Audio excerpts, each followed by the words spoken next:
It's going to be so difficult. I mean, the problem is, I think as well. Sorry, that's my dog there getting in on the podcast as well. It's really not that optimistic. She's not that optimistic. That's another little terrier not optimistic about Saturday. Skipper Schindler has a chance to write his name in Huddersfield Town legend. And he takes that chance!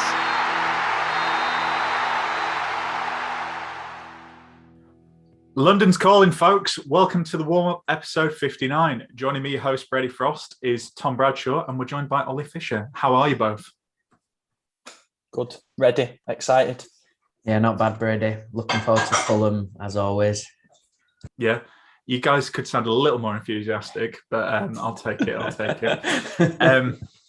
So, gentlemen, let us begin, because we are talking about the only two teams that haven't lost a championship game in 2022. That is Huddersfield Town and Fulham.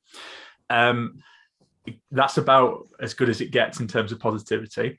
We haven't beaten Fulham since 2018, when a 29th minute own goal from Timothy Fosu-Mensah gave Wagner's team a 1-0 home win. But away from home, the last time we beat Fulham was the 2nd of April, 1993. And to give you context, I wasn't alive then. So that shows you how long ago it has been. So Fulham are top of the table, shockingly. 19 wins from 30 matches, 7 draws, 4 losses, 64 points. However, only second in the form table in the last 10 games behind Middlesbrough. So we've got a chance, lads. Let's not worry about that. Ollie, I'll come to you first. Now you're now based in London, so you're representing the Terriers in the capital C. How are you feeling about the game on Saturday? Dreadful, really. It's not good, is it? It's not good. First of all, I suppose you've got to say fair play to Fulham, because of course they've got a lot of resources at their disposal. We know the kind of players that they can attract, the squad that they've built. They were always primed to bounce back up to the Premier League, but it's one thing having that on paper, and it's another thing actually transitioning that into on-field results. And I think they've done that. You know, they've been fantastic at times and playable this season. So obviously it makes for a daunting prospect. It feels like the last 2 away games we've had with Preston, where we haven't won at Deepdale for over 50 years, and now this, where it's coming up to 30 years since we won at Craven Cottage. It's kind of bleak. But then, you know, we went to we went to Deepdale and got a point for the first time since 2001. And then you start to think, you know, this season are things just really weird? Are we going to go and get a result against Fulham? You look down Fulham's recent games, and the one that stands out is a 1-1 home draw against Blackpool. And you think, you know, maybe there is something that we can just get a little bit hopeful about, until we're 3-0 down after 25 minutes and Mitrovic has had goals disallowed and all sorts. And yeah, so I'm just not particularly optimistic, more realistic, but you just never know, do you? You don't. I was with you there, Ollie. I was feeling the high of the positives. I was like, oh, and then just dashing it away. Like you say, it could be a 3-0. But Tom, I suppose some comfort is it's an early kickoff.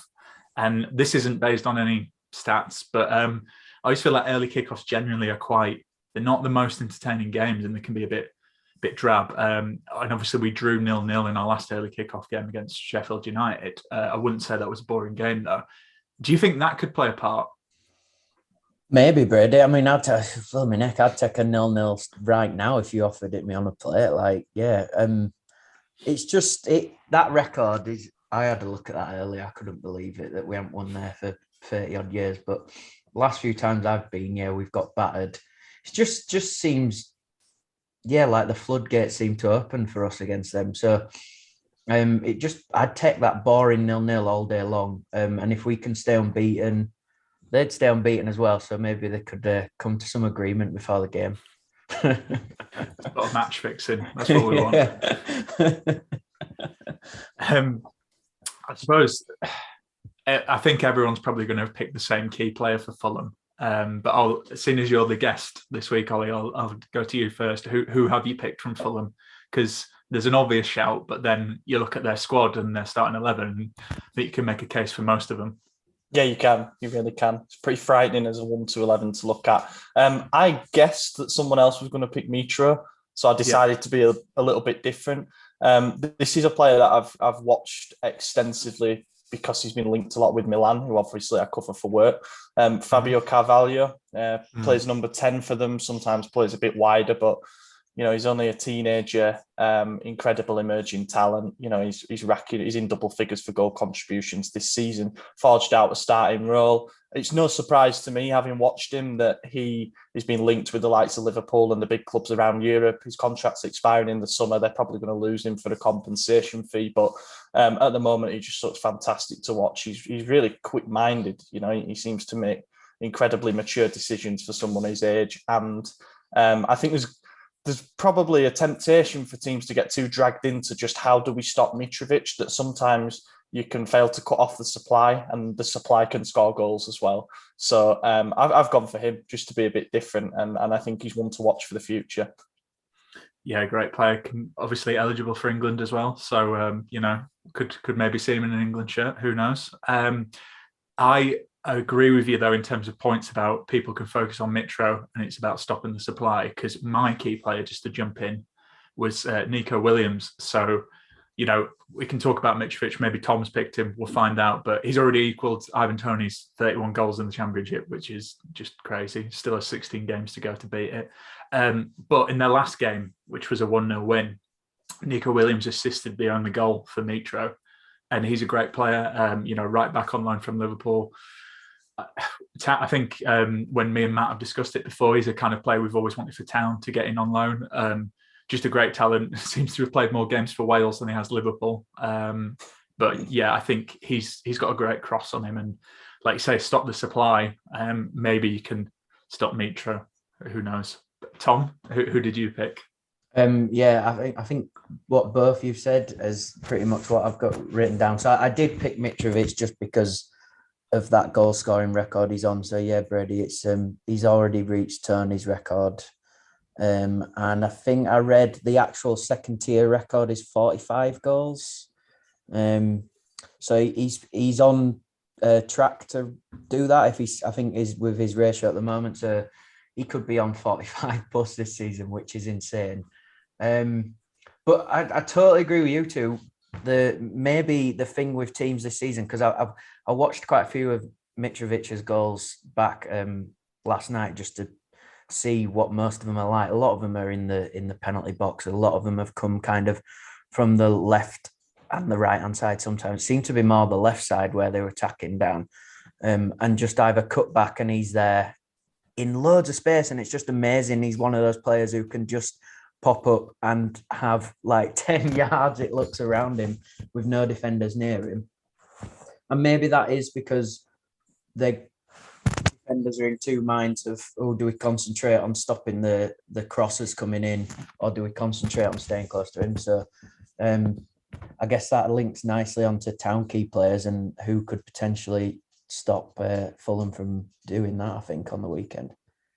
Yeah, I mean, Tom, you're doing my segues for me. But go on then, who's your key player? I've got.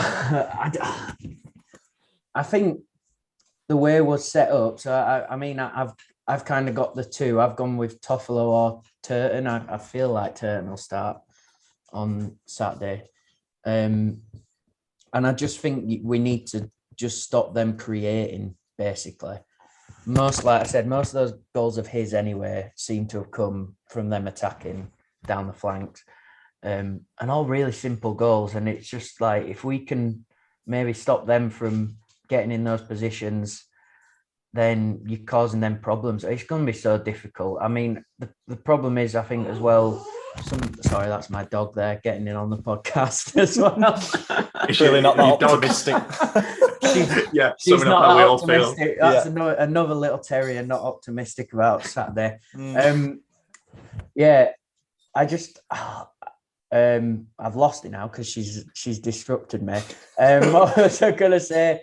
That was it. I think the thing that I worry about is that we've been quite lucky, I think, sometimes in defence with maybe a bit of the mistake or getting out of position has kind of gone our way, and we've been lucky with them either missing sitters and stuff like that. And that's not, we need to limit that as much as we can on Saturday, because he is not going to knock up any opportunity, is he? He's gonna take it.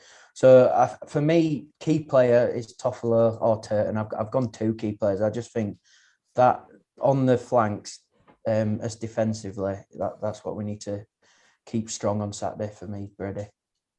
Okay, I'll allow you to have 2 key players, seeing as this is a daunting task. Thank you. It's all right. Ollie, who have you picked? Have you gone defensively minded as your key player for Town? I'm going to pick all 11. Nice. If he can do. No, I've gone there because I've obviously steered clear of Mitrovic with the Fulham player. I felt like I had to mention him, so I've gone with Matty Pearson in this one. I think that he is a centre-back who, I mean, a lot of people have compared him to Peter Clark and stuff, whether you think that's accurate or not is up to you. But I think that he's a centre-half who really relishes the individual battles. I remember the Reading game I went to in the flesh. It was the first time I'd seen a game actually live in the flesh for a while. And I noticed how Pearson was basically staying touch tight to Puskas. And he was like, right, I'll take care of the big man. I'll take care of the man who should have been their threat. The problem is then that left Lees in isolation with Zhao quite a lot. And that was a mismatch with the space down the left side. So I think that Pearson is probably going to try and just say, nobody else has really managed to stop him so far this season. I'll give it a go and we'll see what happens. Just keep a little hand on his shorts and stop him from getting that yard of space. Compete for every aerial duel, as we know he does anyway. He puts his body on the line. And who knows, might rise to the occasion. This might be the kind of game on Sky where the Keith Cannavaro really comes of age. So I've gone with him. But it could be anything, It could be that we don't put Pearson on Mitrovic because we fancy him to cut out some of the space further out to the right. I don't really know what plans Carlos has to stop this free-flowing attack from scoring, but I just picked out those 2 as a key battle and thought if Pearson comes out on top in that, then maybe we've got a slightly better chance. Yeah, definitely. I think that'll be an interesting battle. I think they'll, Mitrovic, he likes to rough people up as well. And like you say, Pearson will give it back. So that could be an interesting one come Saturday. I've also gone defensively minded. I've gone for Jonathan Hogg. So he was great against Sheffield United, I thought, dropping back into defence when he needed and making a back three. And for this game, he'll need to do the same and have a great game. And I'll admit, when he came back from his little niggle injury, he had 2 stinkers against Derby and Stoke. And I was, I think you could, if you want to pick apart those games, there's different reasons. Obviously, Derby going down to 10 men after 3 minutes, not really needed Hogg as much. But I suppose this is it. And this is kind of, not that everyone's trying to compare 16-17 team to this team, but this, we don't seem to, people try and write us off and we keep, giving people reasons to prove them wrong. And it's the same with Hoggy. You can't write him off, and I expect him to give it his all on Saturday. And Lord knows will we need it. But as Neil Warnock would say, let's get levered in, tackle early on, let them know that you're there. And who knows what could happen. But we will see. Anyway, we've heard about us and how we think about the game's going to go. But it's time for the view from the other side. So I caught up with Joe Sampson from the Fulhamish podcast ahead of the game, and here's what he had to say. We've lost to a pub side. We've literally lost to a pub side. Hi, Joe. Thanks for joining me. So from the outside, it looks pretty certain that Fulham are going up as champions. To make us feel better, are you worried about Huddersfield at all heading into the game on Saturday? Thanks for having me on, Brady. Yeah, it's a weird one because as Fulham fans, we're sort of trying to keep level-headed, but it's hard not to get excited at the moment, especially as the gap to third place has widened slightly in the last few weeks after a nervy Christmas period where we didn't play much. I am a bit worried about this game, especially I've had a look just before this at Huddersfield's run of form. Unbeaten in 14 in all competitions, as you'll know. Maybe not scoring that many, but definitely not conceding many, and it'll be tough. It'll be a tough test. I think it's a case with Fulham at the moment that I can't be nervous going into any game because we're playing so well. There was even excitement when we played Man City a couple of weeks ago, but it's definitely going to be a tougher test, and obviously you've earned your place in the playoffs. You're there for a reason. I always think it's better to look at points rather than games in hand. And it's definitely going to be a tough test. And what are you expecting from the game against Huddersfield? Yeah, I'm expecting a tough game, especially with the defensive record recently. It looked like it would be quite a tough team to break down. But obviously with the game that we played in August, so many goals went in. It seemed like a free-flowing game, and I feel like if you set up the same way, then we will win, but I don't think you will. I feel like teams have sussed out now that you can't go completely gung-ho against us because we will just sort of pick you off on the break. So I'm expecting a tough game. I'm expecting probably a counter-attacking game plan from Huddersfield. You can correct me if that's wrong, but I'm expecting a team that's going to come and sit back and probably look at the Sheffield United mould when they beat us 1-0 in December, where they took one of their few chances and they made the game less of a basketball game that we've had in some cases, and more of just a dull affair where you sort of try and suck the life out of our attack. I feel like if you do that, then you've definitely got a chance, but it's all about the first goal with Fulham. And my final question is, where do you expect the game to be won and lost from a Fulham perspective? I think that the game will be won and lost, I know it's a bit cliche, but on the first goal. When we've scored first lately, Blackpool aside, we normally go on to win the game quite convincingly, and last couple of games have been quite defensively resolute as well, which has been rare over the last couple of months. So I feel like if we get that first goal, especially in the first half, we could put you to the sword. So if you can hang in there during that first period, then I think you've got a real chance of getting something, as does any team, but especially Huddersfield, the way they're going. I feel as if the game will be won and lost purely through Mitrovic. And the thing with him at the moment is he seems to, even if he's a bit anonymous, as he was for periods of the Hull game most recently, he just needed one chance to score and he did it. And he's got a really good partnership with Nico Williams, who's just signed for us on loan from Liverpool. He's got 2 assists in 2 games, both going to Mitrovic with crosses into the box. So I feel like if you can try and shut him down, you've always got a chance. But the front 3 or 4, if you include Carvalho in that, this season have just been electric. So you would need to shut them all down, because the way we're going, I would back us to score a couple of goals in any game. I mean, we won on Saturday and it almost felt like a scrappy win because we only scored once, because it's been so rare. So obviously it's going to be tough even if you do shut Mitrovic down, but that's obviously the key. And I feel like if he's on song, then Fulham are on song, and we should go on to get the 3 points. But I'm expecting a tough game. And it'll be interesting to see if Carlos Corberán has learned from that defeat earlier in the season.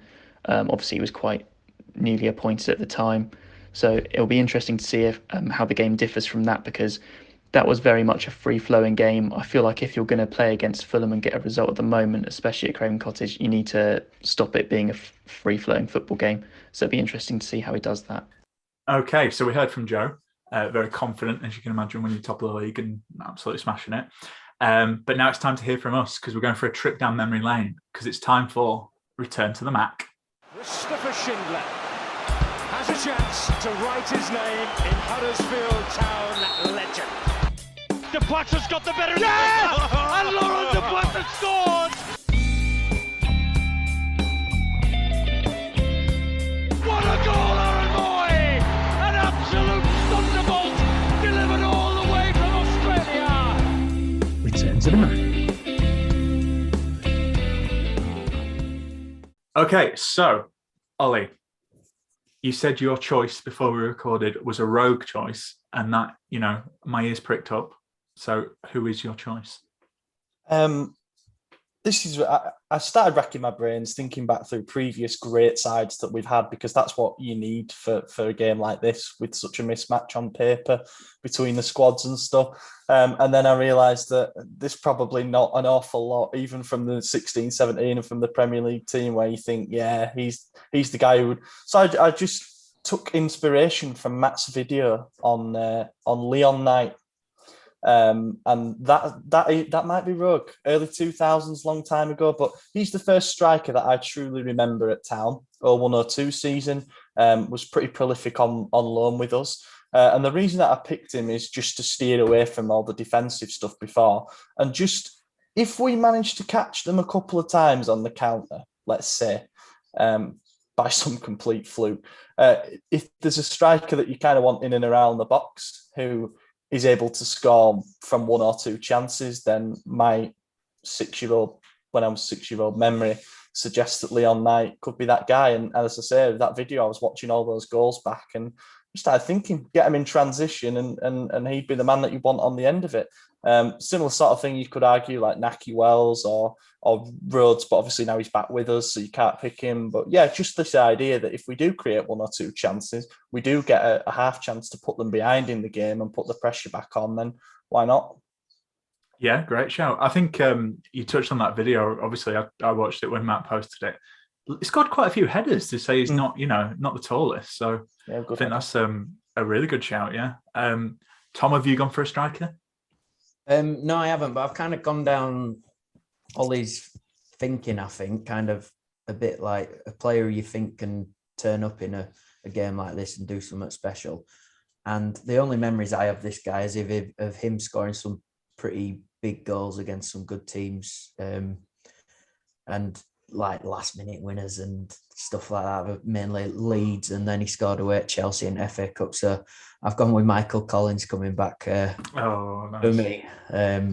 Just because I mean we've discussed this, haven't we, Brady? At the moment, this squad is we're quite happy with this squad, and would we really bring anyone back apart from maybe Aaron Moy?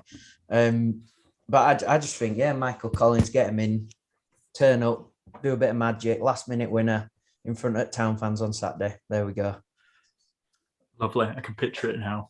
Yeah, so it's a lovely picture. So I've gone for Powell Abbott.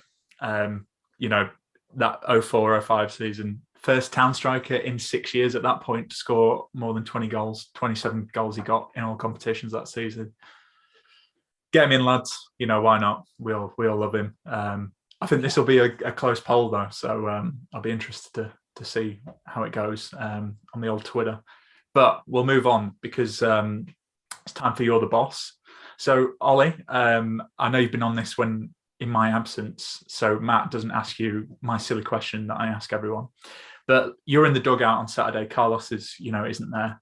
The most important question I want. Yeah.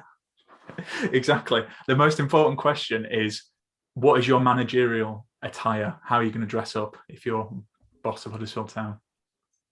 Well, I've always thought of myself, when I lay in bed at night and I imagine myself as a head coach, I've always thought of myself as a tracksuit manager, but then I'm watching a lot of Italian football and stuff, and, they all come out in these really nicely fitting suits and stuff. So I'd be tempted to go that way. But no, it's no fun to say something like that, is it? So I'd probably come in shorts because, Northerners, day out down south, even though I live down here, you've got to dress accordingly. I'd probably wear like a cagoule or something because, again, just bringing the culture down, and not flip-flops. I won't go that far. I'll go with some Adidas Sanders. Nice. Looking to spark any manager out. The idea then is that he's looking across at you in the town dugout and thinking, oh my God, he's been out last night. He's feeling pretty fresh. I don't know how this is going to go. So, it's just terrible. It's like psychological warfare more than anything else, but also comfort. I like that. Nice. I think that would mess with Silver. I think he'd get rattled easy by something like that. He's a style man, isn't he? He very much is a style man. So, yeah. Yeah, I like it. I can't speak. Element of chaos. That's what we all need. But Ollie, how would you line town up? We've decided what you're going to wear, but are you going to make any interesting changes? Because obviously Carlos shifted it around against Sheffield United, and I think you could argue most of his calls were good calls. I think. Are you going to pick the same team or do anything different? I didn't have a massive problem with the team that were picked on Saturday, actually, and I agree. I think you could say a lot of the calls did work out. The only thing is now, I think Karoma, I think he's exhausted the patience of a lot of fans. It's a shame because we know on his day he's capable of a goal via a deflected shot out of nowhere. But I just think that physically, he seems to be struggling to trap the ball, just doing the basics right, but mentally he's taking too long to make decisions, and that just takes it away from us in transition. So I would drop him, and I think for a game like this where you could maybe use somebody with a bit more defensive now, I would potentially stick Holmes in there. And then I don't know, I don't think you need to completely rewrite the team for this one, especially a team that's kept a clean sheet against a good side and actually dominated the game overall. I think it would be fair to say, bar sort of a few patches in the second half. So yeah, and then if you do make massive changes, you run the risk of there being absolutely no cohesion there and Fulham just ripping us apart. So yeah. Yeah, no, that's a good point. So would you keep Ruffles in the side and Toffolo on the bench again? Yeah, I thought Ruffles had a really good game, to be honest with you, and also. My one thing about Toff, he is very prone to not. I don't know. I think it's a timing thing with him. Again, having seen a few games in the flesh this season, he does know when to get forward at the right time and to commit to attacks, to provide width, overlap, underlap, that kind of thing. But he also then doesn't know when to hold his run. He doesn't seem to be able to understand when there's going to be space in behind him to exploit. Saw that at Reading, he had a stinker there for me. And against a team like Fulham, you cannot be caught quick break, basically. It was not going to end well. So I'd be tempted to stick with Ruffles in there. Don't drop a player who's done well. I'm not saying it were a 9 out of 10 from him, but I think it was a solid sort of 7 out of 10 outing from him, and just give Toff a bit more time as well to recharge, get his tank fully charged. So yeah, I'd keep it as is. Yeah, no, I think the same. The biggest compliment you could give Ruffles for me was didn't really notice him, which is, a good thing when you're a defender. I'd rather they have a quiet game and be quite solid. But Ollie, I'll come to you in a sec, Tom, but does John Russell, Ruffles and Russell, always a bit of a tricky one. Do you think John Russell gets the nod again? Well, yeah, that's the thing is, what would I like to see is the team versus what do I think he's going to pick? I think he's going to pick him, but you can never tell where Carlos is going. You can boot up the team sheet at 2:00 on a Saturday, or this time it'll be 11:30. That's scary. And it'll say he's made 4 changes from the draw against Sheffield United, and you're thinking, bloody hell. I'd like to see him start again. I thought he was good, and I thought he grew in confidence. There were times when he was in possession in the first half where I don't think he was quite proactive enough, but then towards the back end of the first half, he actually started to run the game a little bit, and his size was very useful as well at times. He looks like he should be quick, but he's not actually got yards of pace on him at all. He reminds me a bit of Goben in that respect. But yeah, I would start him again. I think he's going to be an important asset for us towards the closing stages of the season, just so we can take a bit of the pressure off Scott High as well. So I feel like he ended up in the firing line. And then all of a sudden, if we've got this other young kind of box-to-box style midfielder, then it's good, isn't it? Safety in numbers. No, really good point.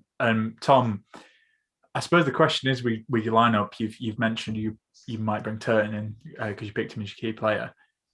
Do we go defensive or do we go for it? Because it's kind of, I suppose it's kind of a free hit, really, isn't it? No one's expecting us to get anything from this. But how would you line Town up? It is a free hit, but also you don't want it to be such a free hit where we're going into negative goal difference, do you? Because at the end of the day, that's a point there, in it, goal difference these days. So, I mean, looking at the team against Sheffield United, I think that it wasn't super defensive, but it was defensive enough for me. That the 3 in the middle, I think they're hard. They're going to be hard players to sort out for Fulham. So I'd be sticking with them 3 again. I agree with Ollie. I'd be taking Karoma off and putting Dwayne on. And then for me, Ruffles, yeah, I thought he was class. He, like you said, Brady, when a player comes away and it's not like you didn't notice he was playing, but there's nothing stand out where he didn't do anything wrong. He defended really well, and he did quite well getting forward as well, I thought. If we want to make it more defensive, maybe I would take Pippa out and put Turton in, I think, for me. I know that kind of then maybe lax us going forward a bit, but I don't want this to be like when we played Bournemouth, was it last season, and that was our free hit. And I think we try as best to get a point. It sounds boring, but try keep a clean sheet. And then if you get a chance, I saw their last game, they lost at home. I think it was Sheffield United 1-0. Fulham had 16 shots, but only had 6 on target. Sheffield United had 2 and won 1-0. So it can happen, can't it? So that's what I'd be doing. I'd be trying as best to nick a 1-0. And I think the same formation, but bringing Turton and Holmes for me. Yeah, no, a really good point. I brought Turton in for this and Holmes. I think for me, this game, you touched on the Sheffield United game where they won 1-0. I think that's how we need to play it. For me, this is like when Town played Sheffield United away. I almost think, let's keep it tight for 70, see how the game goes. And if it opens up, because we've got Pieper, we've got Aitin, we've got Sinani, we've got Rhodes as options, maybe it's that kind of game, who knows, you might be 3-0 down, and that's it. But if it is 0-0 70 minutes in, why not roll the dice? I think that's how we play it, but it depends, doesn't it? Because, they've, not recently, but they were smashing teams left, right and centre. They're still picking up wins. Obviously, was it only 1-0 against Hull? Yeah, so 1-0. They're still picking up the wins, but it's not a goal fest. So could be interesting. But yeah, I suppose we'll see. So Ollie, I'll come to you. What's your match? What's your score prediction for this? How do you see the game going? If I was to go in my heart, then I would say that we will continue to defy the odds and we will keep it quite a close game. We'll nick an equaliser at some point and then just have it snatched away from us in the late stages. But then that's my heart prediction. So if I was to go in my head, then I think that this is a step too far for us. This squad has exceeded expectations so far this season. They've come up with some memorable results in games where we weren't expecting it. They've been really good at keeping things tight recently. If we had a bit of a knack for leaking silly goals, we now seem to cut that out in the last couple of games. We look very organised, switched on from set pieces and all that. I think Fulham are a team from the division above that are currently playing in the Championship for another few months. So I think this will be a step too far for us. So I will say that it'll be 2-0 to Fulham. Okay, 2-0. Tom, anything more positive than 2-0 or anything more negative than 2-0? Well, I'm with Ollie. My heart says we'll get a draw. I think a 1-1, but my head says I can't see past like 4 or 5-1. So well, we can laugh about it. Yeah, we know what's coming, don't we? But I'll go with 1-1, Brady. I'm going to say Town are going to keep this unbeaten run going, and yeah, like Ollie says, this squad. Think back to the start of the season, some of those signings coming in, everyone was up in arms, weren't they? Oh, League One team, all this kind of thing. And look what they're doing now, 5th. I know it's really tight, but what performance they're putting in. So, yeah, 1-1. Come on, Town. Love it. So I Joe, who we had on last week, I was chatting to him and he was saying, you're not going to predict a loss. You're not going to predict a loss for the game on Saturday on your own podcast. And maybe it's got into my head, but I'm not. I think this is 0-0.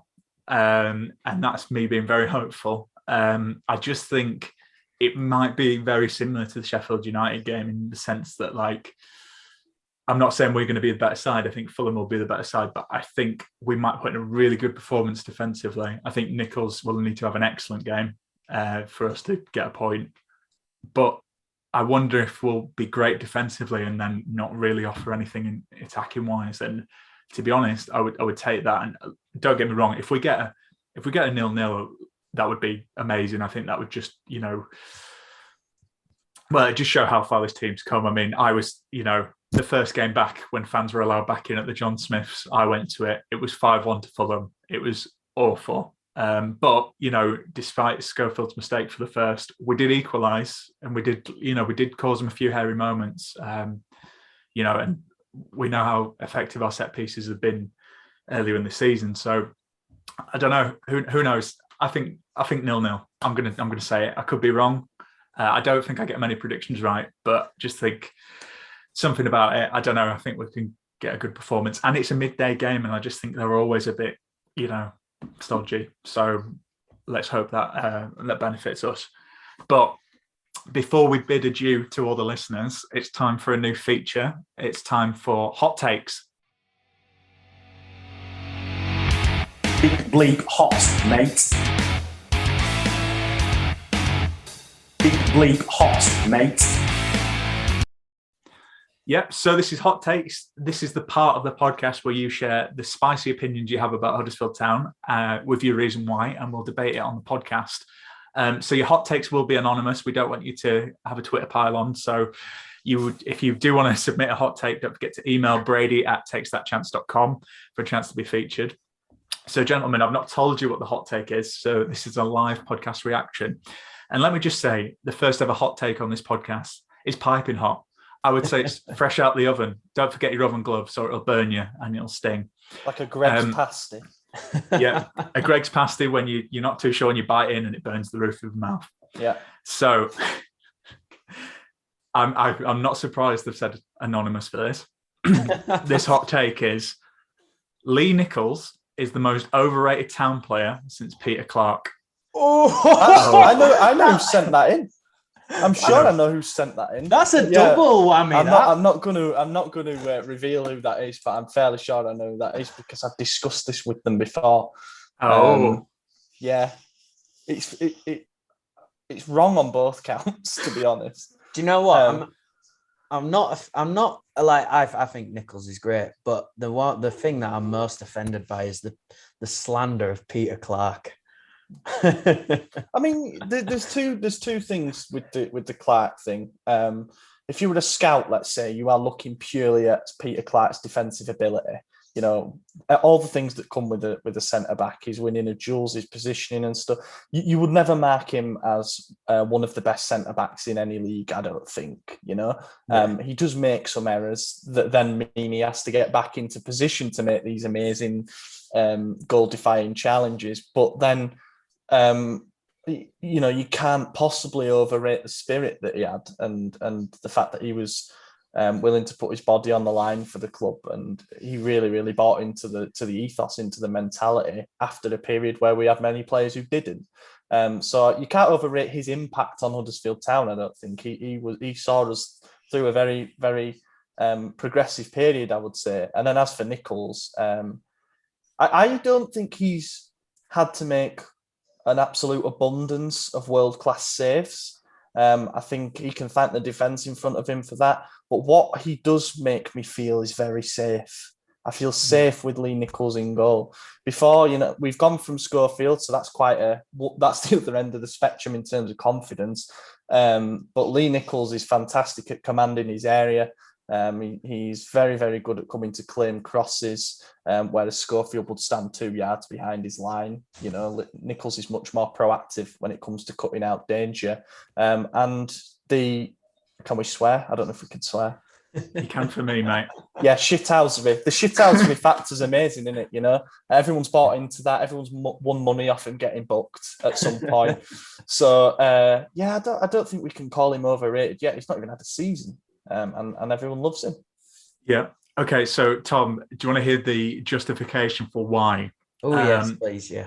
Okay. A lot of his performances have been overrated, and a regular League One keeper would have been able to deal with the things he has had to, which have been lauded by the masses. You seem very angry when I dropped the hot take. What are your thoughts on that? I wasn't angry, Brett. It was the Peter Clark one that got me the most. That broke my heart. That did. I kind of see where that comment's coming from, because it's basically what Ollie said, but in a kind of meaner way of putting it, because the defence has been really good, and Nichols, like you said, the only save I can think of that's been amazing is that one from last Saturday against Sheffield United, off the top of my head. But with Ollie, there's more to goalkeeping than just making saves. The way he kind of controls that defence and makes sure everyone's doing the right thing in the right position, but also just his confidence is relaying onto that defence, I think. And and in the crowd. How much more calm are you in? Like, I'm not piling on Schofield here because he's a young keeper, but you can there's a bit more maturity about Nichols, and he's obviously more confident. You can get why Schofield is kind of been the way he has been, because what is he, 21, and he's coming in. He came in when we were struggling, a lot of pressure on the lad, and he's kind of taking charge of much more experienced players in front of him. It's always going to be difficult, that. So I get where the hot take is coming from, but I think it's a bit mean, that last line, Brady, for me, the justification. I mean, to play devil's advocate though, and Ollie touched on it here. Does the anonymous person have a point? Because, like you've both touched on, Schofield's performances were so poor. The bar was set so low that anyone coming in was going to be who was half decent. And like I say, we're not criticising Schofield here. It was just, he was having as they say in football now, he wasn't having a good moment. He wasn't in a good moment. Do you think that's, the bar was so low? Maybe that's why this particular person thinks the performances are being overrated and lauded by the masses. That was the bit that got me. Lauded by the masses. No, because I think with Nichols, I saw something on Twitter, and the account that it was that tweeted it escapes me now. But the data backs it up with Nichols. He's actually a top 5 championship keeper in terms of the XG differential. How much weight you put into XG, I don't know, but it does at least measure shot quality. And he is overperforming, you might say, in that aspect. And we have seen good saves from him this season. I said we haven't seen an abundance of world-class saves, but he's saved us so many more points than he's cost us. I think that's the bottom line. And you take the context of Schofield, to one side. Yes, it does make him perhaps look a tiny bit better, but at the same time, we're all just enjoying Lee Nichols, and we've kind of forgotten about Schofield without wanting to sound too mean. No, good point. And my final point, if in case anyone was wanting to know how I felt about this, I tweeted the other day: 30 league games, 13 clean sheets, most clean sheets in the league, 2 Player of the Month awards. What a signing! And I think MK Dons fans said that he was rubbish as well. I think they were just a bit bitter about losing him. There is a hot take that me and a friend of mine discussed the other day. You can make a fairly solid argument for Lee Nichols being like a top 6 English goalkeeper. That's more because there isn't loads and loads of great English goalkeepers at the moment. When you look at and he's a good keeper, but Sam Johnston being number 3 probably at the moment. Ramsdale's emergence is obviously there, and you think, well, he's a championship. So you look down the league and see the teams that have an English goalkeeper, and there isn't many of them. And then you find your way to Huddersfield Town, and you think, okay, is he number 6 then, or is he top 5? I can't remember. We'd had a few.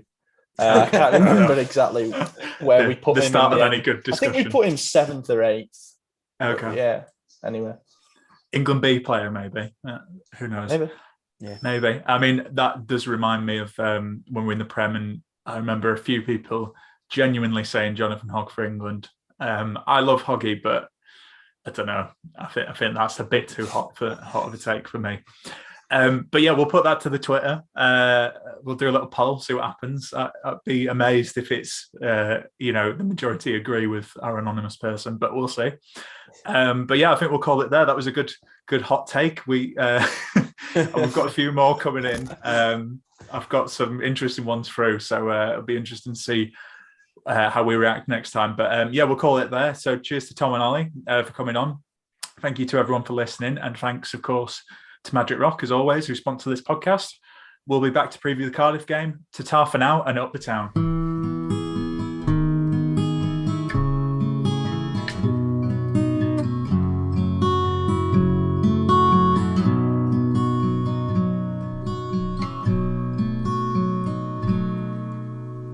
There's a team that is dear to its followers. The colours are bright blue and white. They're a team of renown, and they're the pride of the town. and the game of football is their delight.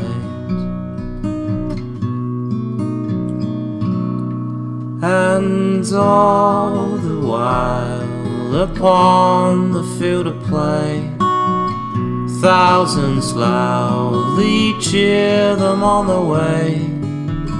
Often you can hear them say, who can beat the town today? And then the bells will ring so merrily, and every goal shall be a memory.